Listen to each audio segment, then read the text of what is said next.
of certain, say, 3-letter words, maybe 4-letter words, if you're willing to align them and all of this. What you cannot explain within the limits of randomness is the emergence of complex informational structures. Complex informational structure can still be broken down into little words. All of our words consist of little prefixes, suffixes, stuff like that. Because you're so if you operating... look at the bigger picture, you're probably going to be able to look at the bigger words. So, in other words, what you're saying is that just because the sentence, say, God exists in heavens and he loves us, just because this sentence is composed of small words that can theoretically be obtained randomly, then from there it follows that if I throw these things on the ground, then I expect to get that sentence to appear out of nothingness by the result of blind random forces. So now we're being a little bit more specific. We're trying to recreate that specific sentence. I mean, it depends on how many letters we're throwing. But you see, the space of all sentences, the meaningful part of the space is so insignificant, so approximately close to zero, that every time you try to recreate complexity at large using only randomness, you're literally running into the probabilistic wall of impossibility. Like, it's the same thing as you go to Las Vegas. You can win at the roulette table by, say, betting on a number, right? And people have it all the time. This is randomness in operation, and you have what? 1 out of 31 out of 40, whatever that number is, right? Now imagine that I would ask you, okay, but let's try to win 10 in a row on the specific numbers. And in all likelihood, it never happened in all of the history of gambling on Earth. So this is what we're talking about. There is certain information systems that are unrealistic to be expected as a result of emergence based on some random processes. Like think about it this way: if you all of a sudden see the message in the sky that is meaningful and interpretable, what would be your overall conclusion? Is it the result of random forces? Well, technically it could be a random cloud formation. But when you see that message, in all likelihood it was an airplane who was hired to spread some kind of, cloud thing, or some kind of diffused substance, so that it can actually spray the message in the sky. So there's a decoder within ourselves that allows us to understand information versus just either random pattern or ordered pattern.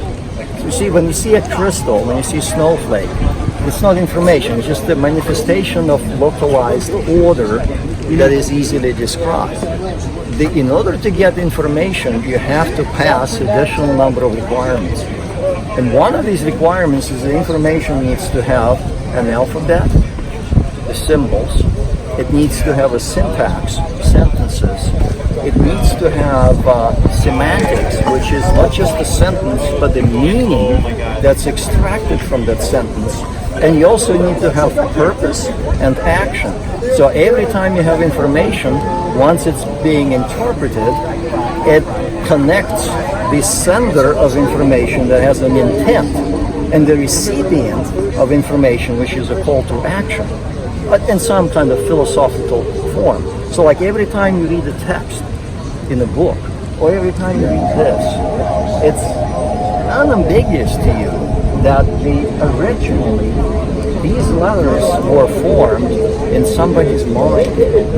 But if you want to follow with the Darwinist agenda, you're literally wanting us to believe that natural selection by itself is enough for all of this to emerge randomly as the result of these blind forces.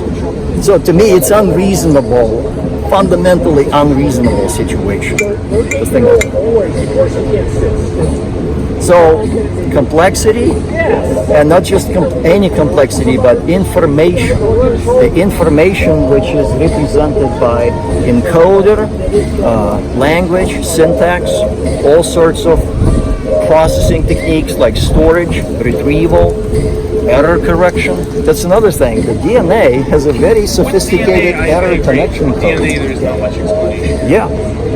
And that's our point, because you cannot have life without DNA, DNA is a sophisticated information processing system that transcends our But current it's knowledge. just like, I mean, how many years is it going to take us to get to explain that? There was time when we couldn't explain tides. There was time when we couldn't explain light. There was times when we couldn't explain why people are dying, why there's going this plague in the world.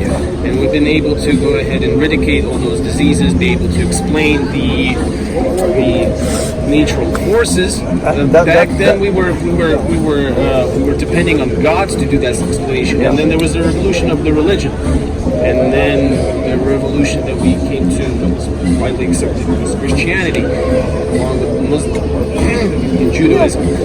I'm just saying, isn't it going to be another step in the evolution of religion? But you see, here is the thing: when what you are doing here now, and that's a known way to proceed, is to say, well, we don't know the mechanism now because we haven't discovered it yet. But what I am saying here, that we actually, the way we do science, we observe certain phenomena and we're trying to come up with the best way to explain it. And the Darwinian theory fails to account for all of the characteristics of what we observed, especially in the past 50, 70 years.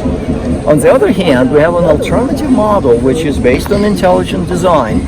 All we're saying is that all order in our life, the buildings, the airplanes, cell phones, and everything, we already know what explains that order. It's actually traceable to human mind. So just like anything that goes against the natural forces of conservation and decay, the first and second law of thermodynamics, everything that exhibits order. That's renouncing science at the same time. In what sense? I'm not renouncing science, because think about it this way. First of all, we're talking about historical science here, which is the science that claims to explain what happened in the past. By very definition, this science cannot be proven beyond reasonable doubt using any kind of objective repeat experiment, because you're talking about things that happened in the past. You cannot technically repeat them. So think about it: you're arriving at a crime scene, you see someone who's stabbed in the back with a knife and a gunshot wound, 2 wounds in the head, right? Now, the crime scene is here, that's what you see. You can't reproduce it, you only have one take. So what you need to do is to come up with a plausible theory that fits all of the observed phenomena. And you could say, well, the guy has committed a suicide, right? Fundamentally, I cannot disprove you. Maybe he stabbed himself in the back, attached the gun to something, and triggered a series of events that got the 2 gunshot wounds. The problem is it's implausible. Or I could come up with a random explanation. Well, the guy was actually perfectly happy, just happened to slip, fell on the knife, and then the gun was there, it backfired twice, and there we have the situation. Or I could say that the result, based on what we see, is a premeditated crime scene. So someone killed the guy, right? So the same scenario we have here. We say, here's some kind of proverbial crime scene. We have unbelievable amount of information present in all life forms. The fossil record has gaps. The lab experiments failed in terms of creating new information at the level of bacterial resistance. And we can either explain it, one theory that says, well, it all happened as the result of blind natural forces, somehow miraculously moving things from primitive ant to the higher and higher levels of organization.